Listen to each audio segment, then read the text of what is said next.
어제 뉴욕 증권시장의 이 폭락세를 잠재운 제롬 파월 연준 의장의 발언에 관심이 모아지고 있는데 강력한 통화 부양 의지를 나타냈다라는 평가 속에 시장의 불안감을 잠재웠다는 평가도 나오고 있습니다.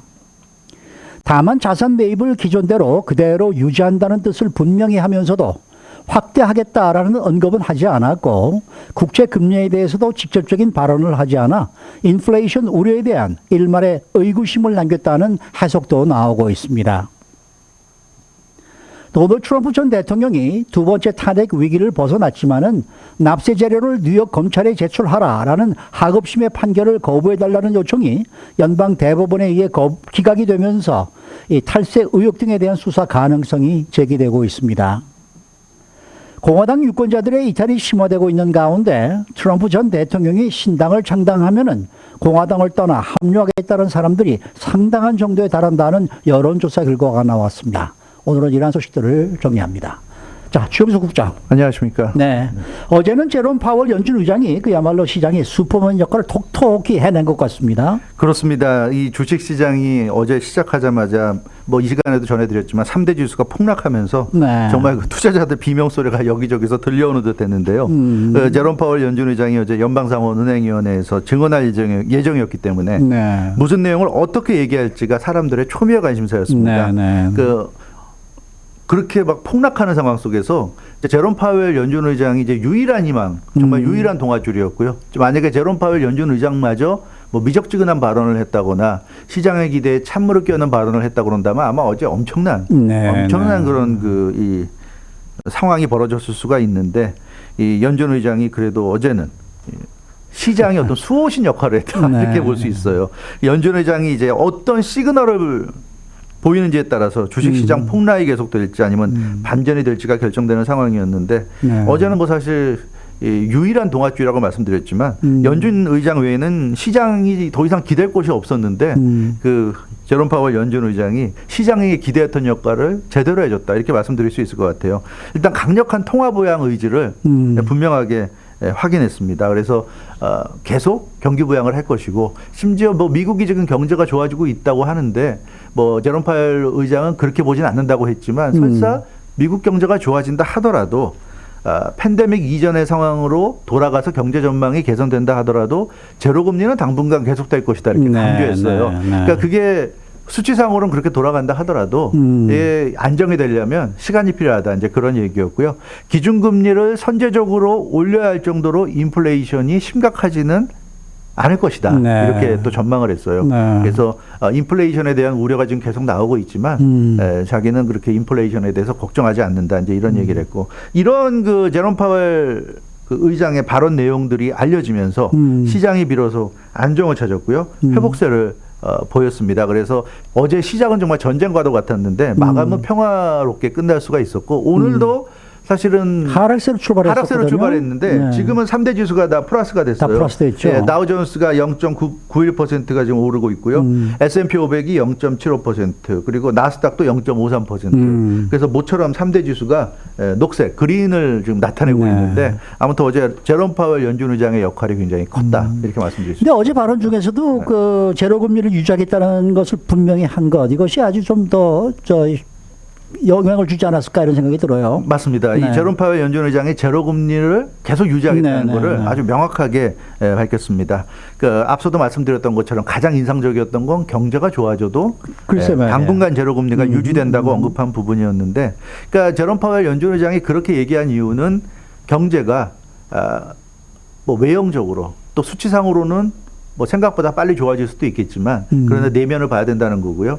결국 고용과 인플레이션 목표에 도달하려면 갈 길이 멀다 이런 얘기를 했어요. 그러니까 연준이 생각하는 것은 고용이 완전 고용에 가까울 정도가 돼야 되고 인플레이션도 항상 그 연준의 목표라는 2%대 2%의 그 인플레이션 목표에 접근할 수 있어야 된다는 거죠. 근데 그게 하루아침에 될 수 없다 이렇게 제롬 파웰 연준 의장은 얘기했고 이 완전 고용, 2% 인플레이션 이 목표에 다가갈 때까지 부양 페달을 계속해서 밟을 것이다 이렇게 뭐 명확하게 얘기했기 때문에 당분간 계속 돈을 풀겠다는 이 확실한 시그널을 줬기 때문에 시장이 좀 안심할 수 있었던 것 같습니다. 그러니까 일각에서는 사실 경제가 좋아지면 금리 인상, 인플레이션 등이 우려날 것으로 지금 생각하잖아요. 그렇죠. 또 실제로 지금 국채 금리는 계속 오르고 있어요. 오늘도 미국 채권 금리가 굉장히 좀 오르고 프랑스는 지금 10년물 금리가 70%가 올랐다는 소식도 들어오고 있는데 이 사실 굉장히 그 시장은 좀 조마조마한 것 같아요. 네. 아무리 연준 의장이 기준금리 안 올린다고 하지만 이렇게 채권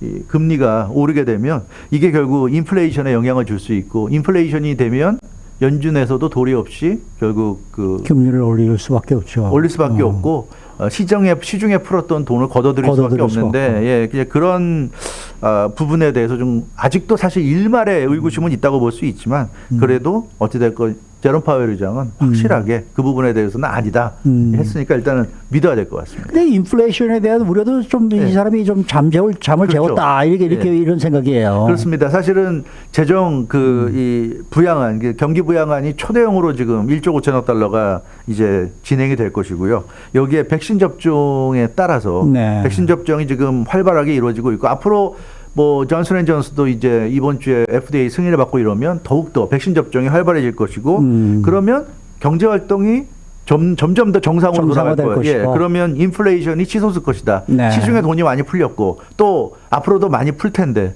그럼 인플레이션이 올라갈 수밖에 없다. 이제 이런 우려가 있는데 여기에 대해서 제롬 파웰 의장은 그것은 기우다. 아주 일축해 버렸어요. 그러니까 최근에 미국 국채 수익률이 뉴욕 증시 시장에서 불안해할 정도로 지금 급등한 것에 대해서는 그것은 견조한 경제 전망에 대한 자신감의 표현이다 이렇게 얘기했어요. 그러니까 그것은 그 오르는 국채 수익률의 이면이 무엇인지를 확인하는 것이 중요하다 또 이런 얘기도 했는데 그러니까 미국 경제가 굉장히 견조하고 완전히 회복할 것이라는 어떠한 자신감의 표현이 바로 지금 국채 수익률의 상승이다 이렇게 좀 얘기했습니다. 따라서 제롬 파웰 연준 의장은 이것을 뭐 이렇게 심각하게 바라볼 일은 아닌 것 같다. 이런 얘기를 했고요. 네. 또 인플레이션이 온다 하더라도 미국의 이 국채 수익률이 오르는 것 때문에 인플레이션이 온다 하더라도 뭐 앞으로 몇 개월 동안 오를 수는 있겠지만 그렇다고 하더라도 이것은 일시적인 현상에 불과할 것이다. 그러니까 인플레이라는 게 계속 올라야지 이게 좀 문제가 되는 건데 일시적으로 올랐다 내려갈 것이다. 뭐 이런 얘기까지 하면서 인플레이션에 대해서 지금으로서는 걱정하지 않는다. 이제 그런 점을 얘기했고요. 그러니까 인플레이션이 지금 문제가 되는 건 빠르게 오르면서 빠르게 높게 오르면서 그런 오르는 수준이 지속적으로 유지가 되는 건데 그런 심각한 상황은 오지 않을 것이다. 이런 그 자신감을 내비친 겁니다. 조 바이든 대통령이 이제 1조 5천억 달러의 구호 패키지 지금 연방 의회에서 이제 통과가 될 것으로 이제 예상이 되고 있는데요. 그 1조 5천억 달러가 풀리게 되면 이제 경기 과열이나 인플레이션 가속화를 야기할 수 있다는 지적에 대해서도 그런 분석은 좀 과장된 것이다. 이렇게 얘기했어요. 그러니까 재정 적자가 확대되는 것과 인플레이션과의 사이에서 어떠한 상관관계가 있다는 게 현재로서는 목격되지 않고 있다는 얘기입니다. 그러니까 뭐 돈을 많이 푸는 건 사실이지만 그게 곧 인플레이션으로 연결된다는 것은 좀 지나친 비약이다. 이런 얘기고요. 전체적으로 인플레이션에 대해서 걱정하지 않는다. 이 평소에 어떤 좀 조용조용한 성품에 비하면 굉장히 단호하게 얘기했고요. 아마 어제는 본인도 이 연준 의장으로서 좀 그 증권 시장을 좀 디펜스 해야 되겠다는 그런 어떤 좀 의식이 뚜렷하게 있지 않았나 싶은 느낌이 들 정도로 아주 강하게 얘기했습니다. 네. 근데 뭐 어제 제롬 파월 의장이 뭐 정말 상당히 단호하게 단호하게 얘기했습니다. 네, 이 시장의 우려를 불식시켰다라고는 하지만은 그래도 이 인플레이션 우려는 여전히 남아있는 거 아닐까요? 네, 맞습니다. 이 비관론자들 입장에서는 아무리 좋은 얘기를 해도 그게 좋게 안 들리거든요. 이 경제에 대해서 낙관론자도 있지만 비관론자들이 참 많은데 이 비관론자들이 주목할 만한 부분들이 어제도 있긴 있었습니다. 그러니까 제롬 파웰 의장은 인플레이션 우려에 따른 그 미국 국채금리 상승을 그러니까 관리하기 위해서 그 자산 매입을 하잖아요, 지금. 그걸 시장에서는 좀 더 확대해 주길 기대했어요. 그러니까 어차피 경기 부양을 하고 있는데 그러니까 지금도 물론 많은 돈이 풀리지만 경기 부양하는 동안엔 더 많은 돈이 좀 풀리면 좋겠다. 그러니까 기왕이면 자산 매입을 확대한다는 얘기까지 해주면 좋겠다는 기대가 있었는데 근데 그 부분은 얘기 안 했어요. 그러니까 자산 매입을 계속 한다는 얘기는 했지만 자산 매입을 더 확대한다는 얘기는 없었습니다. 이게 뭐 미묘한 차이지만 그러니까 시장은 그 부분을 이제 기대했는데 그 부분은 안 했습니다. 그래서 이 부분에 대해서 좀 부정적으로 바라보는 시각도 좀 있는 것 같고요. 그리고 국채금리에 대해서도 직접적인 발언은 안 했어요. 그러니까 국채금리가 오르고 있는데 오늘도 지금 엄청 오르고 있는데 이 부분을 그러면 오르는 것을 좀 오르지 않도록 어떤 조치를 취할 수도 있는 건데 이제 그런 부분에 대해서는 역시 발언이 없었습니다. 네. 그러니까 인플레이션 상승 압력이 계속되는 과정에서 여전히 국채 금리 상승 가능성을 남기는 요소가 아닌가 이제 그런 얘기. 그래서 시장에서는 이 부분에 대해서 이거 앞으로 좀 더 지켜봐야 되는 것 아니냐. 특히 이제 비관론자들 경우에는 네. 그런 생각들을 좀 하는 것 같고요. 일부 전문가들은 그래서 금리의 수준보다는 상승 속도가 문제다. 이제 이렇게 지적도 했는데 0.5%에서 0.75%포인트의 국채 금리 급등이 지금 국채 금리가 굉장히 지금 급등하고 있는데 채권 금리가 이게 이제 투자자들을 겁먹게 할 수 있다. 이런 경고를 내놨습니다. 그러니까 아무리 연준 의장이 아니라고 얘기해도 채권 금리가 멈추지 않고 계속 오르면 네. 시장에서는 겁날 수밖에 없다는 얘기예요. 네, 네, 왜냐하면 네. 그러다가 인플레이션이 오면 연준이 언제 갑자기 이 기준금리를 올리지 않겠는가 이런 점. 그래서 국채금리 급등에 따른 증시의 조정 가능성은 남아있다. 이런 예측도 지금 나오고 있습니다. 그래서 제롬 파월 의장이 국채금리 급등 가능성을 좀 차단하기 위한 어떤 조치에 대해서까지 언급했다면 어제 정말 완벽할 수 있었는데 그런 점까지는 얘기를 안 했어요. 네. 네, 그런 면에서 국채금리 상승 때문에 주식시장이 또 내려가는 폭락하는 상황이 일어날 수도 있다 하는 건데 이것도 좀 비관론자들의 예측이라고 볼 수가 있겠고요. 이건 뭐 아마 투자자들 입장에서는 하나 참고할 정도의 그런 분석이 아니겠는가 이런 생각이 듭니다. 이건 뭐 아픈 데다 볼 수 없는 거니까 어떻게 그렇죠. 돌아갈지는 모르죠. 네, 맞습니다. 네, 네. 우리는 뭐 그냥 예측을 하고 있다라는 이제 그런 얘기인데 네. 어쨌든 중요한 건 말입니다. 경기 부양은 당분간 계속돼야 한다라는 분명한 메시지를 어제 보낸 건 사실이에요. 그렇죠. 그게 우리가 가장 주목해봐야 될 부분이에요. 그러니까 사실은 지금 국채금리 이렇게 오르고 인플레이션이 좀 들썩이는 것 같고 이럴 때 사실 연준 의장 입장에서는 경기 부양 과도하게 하는 것을 싫어할 수도 있는데 네. 제롬 파월 연준 의장은 분명한 메시지를 전했어요. 어제 뭐라고 그랬냐면 미국 경제가 좋아 보이지만 아직도 부족하다. 이런 얘기를 했어요. 부족하다는 의미는 경기 부양이 필요하다. 이런 얘기입니다. 그러니까 경기 부양과 같은 도움이 필요하다는 것을 제롬 파월 연준 의장이 어제 인정을 했고요. 네. 이게 굉장히 중요한 의미를 가진 아주 핵심적인 메시지다 하는 분석이 지배적입니다. 그러니까 조 바이든 대통령이 어제도 말씀드렸던 것처럼 1조 9천억 달러 구호 패키지를 이 연방 하원과 연방 상원이 통과되는 대로 이제 사인할 예정이기 때문에 뭐 3월 중에는 이 1조 5천억 달러 패키지가 현실화될 거로 보이고요. 또 하반기에는 말씀드린 대로 인프스트럭처, 인프스트럭처의 3조 달러 규모의 경기 부양안이 지금 나올 것으로 그렇게 지금 예측이 되고 있습니다. 예, 이건 제니 옐런 연방 재무부 장관도 언급한 그런 얘기죠. 부분이에요. 기반 시설에 대한 투자. 그래서 제니 옐런 재무부 장관이 비록 최근에 뭐 비트코인에 대해서 부정적 언급을 계속했지만 경기 부양에 대해서는 매우 단호하게 반드시 필요하다고 얘기하고 있고요. 또 본인이 그 재무부 장관 인준 청문회 때 그런 얘기도 했어요. 어차피 지금은 돈을 풀어야 되는 시기다. 네. 돈을 풀 거면 기왕에 돈을 풀 거면 많이 풀수록 좋다. 세게 풀자. 네, 세게 풀자. 이런 얘기를 했어요. 네, 그렇기 때문에 제니 옐런 재무부 장관도 경기 부양에 대해서 아주 적극 찬성하고 있다는 얘기를 했는데 여기에 제롬 파월 연준 의장도 거의 같은 맥락의 얘기를 했기 때문에 사실 미국 경제의 수장 그러면 재무부 장관과 연준 의장인데 두 사람이 지금 같은 페이지에서 같은 그림을 보고 있다. 이거 굉장히 중요하다. 이걸 볼 수 있겠고요. 그래서 재무부 장관과 연준 의장이 싸우는 이런 상황이 되면 좀 곤란한데 지금 두 사람이 같은 입장으로 같은 방향을 바라보면서 가고 있다는 게 굉장히 시장에는 안도감을 주고 있고 또 이 두 사람 위에는 이제 대통령이 있지 않습니까? 그렇죠. 또 조 바이든 대통령도 그러나 뭐 지금 아시다시피 경기 부양을 세게 해야 된다는 그런 그렇죠. 기조를 가지고 있기 때문에 지금 미국 경제와 관련해서 가장 중요한 세 사람이 대통령과 재무부 장관과 연준 의장인데 이 세 사람이 같은 배를 타고 있다는 점에서 우리가 좀 너무 걱정할 필요는 없지 않은가 그런 생각을 해볼 수가 있겠고요. 그리고 이 비트코인에 대해서 제니 옐런 재무부 장관이 그런 얘기를 했어요. 비트코인이 변동성이 너무 크기 때문에 결제 수단으로서는 부적합하고 투자의 어떤 대상으로서도 좀 권고할 만하지 않다고 얘기했어요. 그렇지만 디지털 화폐에 대해서는 관심이 많다고 그랬습니다. 그러니까 정부가 컨트롤할 수 없는 비트코인은 이건 아니라고 하지만 정부가 컨트롤할 수 있는 디지털 화폐는 그거는 생각하고 있고 만들 수 있다고 얘기했고 제롬 파월 연준 의장도 중앙은행이 디지털 화폐를 발행하는 것에 대해서 필요하다고 생각한다 이런 얘기를 했고 가장 먼저 하는 것보다도 제대로 하는 것이 중요하다고 얘기했어요. 네, 그러니까 네. 뭐 미국이 다른 나라보다 앞서서 디지털 화폐를 만들어내는 것보다도 좀 늦게 만들어내더라도 제대로 만들어내서 이 도움이 될 수 있도록 하는 게 중요하다. 그러니까 어떻게 보면 메시지상으로 상당히 제니 옐런 재무부 장관과 제롬 파월 연준 의장이 좀 비슷한 메시지를 네, 좀 네. 전달하고 있다. 주요 현안들에 대해서 이제 그런 점을 우리가 인식을 하면 될 것 같고요. 따라서 여러 가지 좀 우려스러운 부분이 아직도 있는 건 사실이지만 네. 객관적으로 볼 때 좀 기대하고 지켜볼 만하다. 이렇게 말씀드릴 수 있을 것 같습니다. 네네. 잠시 후에 계속됩니다. 네, 다시 돌아왔습니다. 이 도널드 트럼프 전 대통령이 지금 상당한 위기를 좀 맞고 있는 그런 상황인 것 같습니다. 그렇습니다. 이 연방대법원이 이번 주 월요일이었죠. 이틀 전에 네. 납세 자료 제출을 막아달라는 도널드 트럼프 전 대통령 요청을 거부하는 결정을 내렸죠. 네. 이 대법원은 지난 8년치 납세 자료를 뉴욕주 검찰에 넘기라는 하급심 판결을 거부해달라. 이렇게 트럼프 전 대통령 측이 요청한 것을 기각했습니다.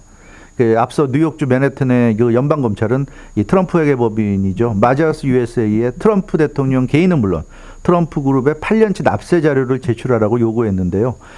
이 수사는 이제 트럼프 전 대통령이 대통령 선거에 출마하는 과정에서 과거 성관계를 가졌던 여성들에게 침묵하는 것을 대가로 수십만 달러에 달하는 이 불법 자금으로 뇌물을 줬다는 의혹에 대한 겁니다.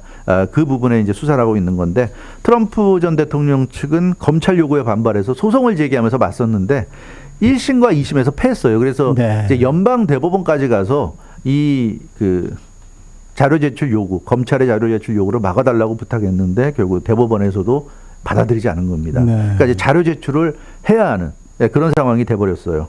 트럼프 전 대통령 측이 납세 자료를 제출할 경우에 입막음 의혹은 물론이고 트럼프 전 대통령 개인과 또 이 기업의 광범위한 뭐 보험, 금융사기 탈세 등 여러 가지 의혹들에 대해서 뉴욕 검찰 수사가 전방위적으로 확대될 가능성이 높아 보입니다. 지금 CNN이 보도한 내용인데요. 그래서 트럼프 전 대통령이 지금 위기에 몰리고 있다. 그러니까 탄핵은 막아냈지만 과연 검찰 수사를 막아낼 수 있을 것인가? 이제 이 부분에 대해서 굉장히 좀 얘기들이 나오고 있습니다. 네. 대통령 때는 면책 특권을 무기로 해서 좀 법망을 피해갈 수 있었다고 한다면 지금은 이제 자연인이잖아요. 그렇죠. 전 대통령 신분이기 때문에 일반인 신분이라는 점에서 검찰 수사, 법원 소송 피해갈 수는 없는 것으로 보이는데 과연 앞으로 상황이 어떻게 될지 좀 궁금해집니다. 그런데 이 공화당 유권자들에 대한 여론조사에서 아주 흥미로운 보도가 나왔어요. 그렇습니다. 이 네. 공화당 유권자들 중에 거의 절반에 육박하는 정도 유권자들이 정치 변화에 따라서 공화당을 떠날 가능성이 있다는 그런 내용입니다. 네. 전국지 USA 투데이와 서포크 유니버시티 합동 여론조사에서 최근에 실시한 여론조사인데 약 46% 그러니까 거의 절반에 달하는 공화당 유권자들이 공화당을 떠날 수 있다 이렇게 응답한 것으로 나타났습니다. 공화당 이탈이 가능하다고 응답한 유권자들이 대안으로 생각하고 있는 당이 이른바 트럼프 당입니다. 그러니까 도널드 트럼프 전 대통령이 지금 신당 창당한다는 얘기가 무성하잖아요. 네. 그러니까 만약에 트럼프 당이 나오면 자기들은 공화당을 떠나서 트럼프 당으로 가겠다 이런 얘기. 즉 네. 공화당 유권자들의 절반 정도가 지금 그렇게 얘기하고 있다고 합니다. 근데 이번 여론조사에서 더욱 충격적인 거는 그러면 절반은 트럼프 당으로 가더라도 절반은 공화당에 있겠다는 얘기 아닙니다. 그게 아니고요. 공화당에 잔류하겠다는 유권자들은 27%밖에 안 됐고요. 나머지 27%는 탈당할지 잔류할지 모르겠다는 겁니다. 네. 지금은 모르겠다는 거예요. 그러니까 확실하게 무슨 일이 있어도 나는 공화당에 남겠다는 게 27%밖에 안 됩니다. 이거 굉장히 네. 충격적인 수치인 것 같습니다. 그러네요. 그래서 이 공화당이 확실히 좀 위기는 위기인 것 같다. 그런 느낌이 들고 있고요. 이번 조사와 관련해서 USA 투데이가 이제 유권자들과 인터뷰를 했는데 중북부 밀워키에 거주하는 스몰 비즈니스 운영자 한 명은 이제 공화당 유권자인데 공화당이 자신과 같은 이 평범한 시민들, 스몰 비즈니스 하는 이 평범한 서민들을 위해서 충분히 싸우고 있지 않다고 생각한다. 이런 네. 얘기를 했어요. 반면에 트럼프 전 대통령 경우에는 거의 매일같이 힘없는 사람들을 위해서 기득권과 싸워왔다고 주장했습니다. 아하. 이거니까 이 사람 생각이죠. 이분은 그렇죠, 그렇죠. 예, 이분 생각은 트럼프 대통령이 기득권과 맞서면서 서민들을 위해서 싸워왔다 이렇게 얘기하고 있고 그러면서 자기 주변에 상당수 공화당 유권자들이 이러한 시각을 갖고 있다. 그러니까 공화당이나 민주당이나 둘 다 똑같다. 상위 기득권자들이 좌지우지하고 있는 그런 당 아니냐. 결국 누구도 서민들을 대변하지 않는다. 그래서 트럼프 당이 나온다면 당연히 그 서민들을 대변하는 당일 거라고 생각하고 그래서 자기는 당을 옮기겠다. 이런 얘기인데 이게 아마 이번 여론조사에서 공화당 유권자들 중에서 공화당을 떠나서 트럼프 당으로 가겠다고 하는 사람들의 상당한 숫자가 이런 식의 생각을 지금 하고 있는 것 같아요. 네. 그리고 최근에 좀 보도해 드렸지만 펜실베니아주에서도 19,000명의 공화당 당원들이 탈당한 것으로 작년 그 1월 6일 의사당 난입 사태 이후에 한 달여 동안에 19,000명이 펜실베니아 공화당을 탈당했습니다. 네. 근데 물론 그것은 트럼프 대통령을 지지해서 탈당하는 게 아니라 그 의사당 난입 사태를 보면서 환멸을 느껴서 공화당을 탈당한 사람들도 있어요. 그러니까 그런 걸 보면 지금 공화당에 대해서 실망하는 그룹이 좀 두 가지로 보입니다. 하나는 트럼프 대통령을 지지하는 그룹. 지지하는 쪽에서 공화당에 불만이 있어서 떠나겠다. 또 하나는 지금 공화당이 아무 역할도 못하고 트럼프 대통령에게 휘둘려 다니고 의사당 난입 사태 같은 것도 그냥 수수방관하고 이런 것에 불만을 가져서 공화당을 떠나겠다는 사람. 두 가지 그룹이 좀 혼재돼 있어요. 근데 중요한 것은 어찌됐건 지금 공화당을 지지하는 사람 중에 다수가 공화당에 대해서 불만이 높다는 겁니다. 그러니까 이런 점을 좀 생각을 해봐야 될 것 같은데 공화당이 지금 뭐 연방상하원 다 소수당이 돼버렸고 대통령도 뺏겼고 지금 유권자들의 공화당을 지지하는 유권자들의 상당수가 지금 공화당을 떠나고 싶다고 얘기하고 있는 이런 상황이니까 굉장한 지금 위기인 것 같습니다. 이렇게 한번 생각해 보십시다. 예를 들어서 민주당에서 네. 극진보 네. 버니 샌더스 의원을 비롯해서 네. 우리 나가서 창당을 새로 하겠다. 그러면 민주당 의원 중에서도 상당수가 동조해서 빠져나가지 않을까요? 의원은 모르겠지만 유권자들. 유권자들 네. 말이에요. 유권자들은 그렇죠. 민주당 진보 성향 유권자들 중에 미국의 당이 공화당과 민주당밖에 없기 때문에 어쩔 수 없이 민주당을 지지하는 사람들이 많단 말이에요. 네. 공화당은 워낙 지금 요즘 들어서는 보수도 아니고 정말 극우 쪽으로 가고 있다 생각이 들고 하니까 민주당이 중도 내지는 중도 보수 또 그러면서 진보까지 커버가 되고 이러니까 지지하는데 뭐 오카시오 코르테즈라든가 버니 샌더스라든가 엘리자베스 워런 이런 진보 성향의 의원들이 따로 당을 만든다. 따로 나오겠다. 그러면 상당한 정도의 유권자들이 빠져나갈 것 같아요. 그것도 한번 조사를 해봤으면 좋겠네요. 그렇게 되면 미국이 이제 공화당, 민주당 양당제가 아니라 좀 다당제로 갈 수 있는데 저는 개인적으로 그게 맞다고 생각해요. 그래서 진보 정당, 온건 보수 민주당, 좀 완전한 보수 공화당 그리고 뭐 극보수 또 당이 있고 이렇게 한 4개, 5개 정도 되는 당이 있다 그러면 선택의 여지도 많고 워싱턴 정치권에서 타협의 정치가 되지 않겠습니까? 이게 어느 한 당이 독주를 못하니까 타협이 될 수 있을 거예요. 근데 지금은 두 당밖에 없으니까 어느 한 당이 다수당이 되면 그 당이 그냥 독주하고 소수당은 아무것도 못하고 또 다수당과 소수당이 뭐 타협할 일도 없고 악순환의 반복이 아닌가. 그런 느낌이 좀 듭니다. 네. 자, 그런데 국무부 대변인과 기자가 또 브리핑에서 충돌했다는 소식이 있는데 이건 또 그렇죠. 어떤 내용이에요? 이것도 이제 이번 주에 일어난 일인데요. 이번 주 월요일 날 그 백악관에서 네드 프라이스 국무부 대변인이 브리핑을 하는 자리에서 그동안 논란의 대상이 됐던 노드스트림 2 파이프라인 프로젝트를 국무부가 무산시켰다고 언급한 게 발단이 됐습니다. 이 노드스트림 2 파이프라인 프로젝트는 좀 배경이 있는데요. 기본적으로 러시아에서 우크라이나를 우회해서 독일로 가스를 공급하는 것입니다. 근데 이것을 미국과 유럽연합 EU가 우크라이나 가스 통과세를 이용해서 러시아 가스 공급을 유럽에 가스 공급하는 걸 규제해 왔던 것을 무위로 돌리는 게 바로 이 노드스트림 2 파이프라인 프로젝트예요. 근데 그래서 미국과 유럽연합이 강력하게 이 노드스트림 2 파이프라인 프로젝트를 반대해 왔고 네드 프라이스 국무부 대변인은 국무부의 노력으로 서방 18개 회사들이 이 프로젝트에서 발을 빼기로 해서 사실상 프로젝트가 무산됐다고 소개했습니다. 그러면서 네드 프라이스 국무부 대변인이 연방의회 초당적 협력과 국무부 노력이 빛을 발해서 이뤄낸 최상의 결과다 이렇게 강조했는데 굉장히 좀 자화자찬한 그런 결과인데 이 발언이 끝나자 바로 그 자리에 있었던 AP통신의 매트 리 기자가 나서서 조 바이든 행정부가 출범한 지 이제 겨우 한 달밖에 안 지났는데 그럼 겨우 지난 4주 동안에 이런 걸 다 했느냐. 네, 이런 걸 다 18개나 되는 회사들이 갑자기 프로젝트 불참을 4주 동안에 이 국무부 노력 때문에 이렇게 결정했다는 거냐? 이게 반문을 했어요. 그러더니 매트리 AP통신 기자가 네드 프라이스 대변인에게 전임 정권에서 해놓은 일까지 당신들 업적으로 가져가는 것이냐? 이렇게까지 물었어요. 그러니까 이 넷 프라이스 대변인이 이 AP통신 기자 질문이 이어지는 동안 머리를 흔들면서 매트 하면서 막 반박하려고 해서 소리를 냈고 그래서 마치 기자와 국무부 대변인이 싸우는 것 같은 사실상 뭐 싸우는 거였죠. 예, 그런 설전이 벌어져서 예, 굉장히 좀 민망한 장면이 연출이 됐습니다.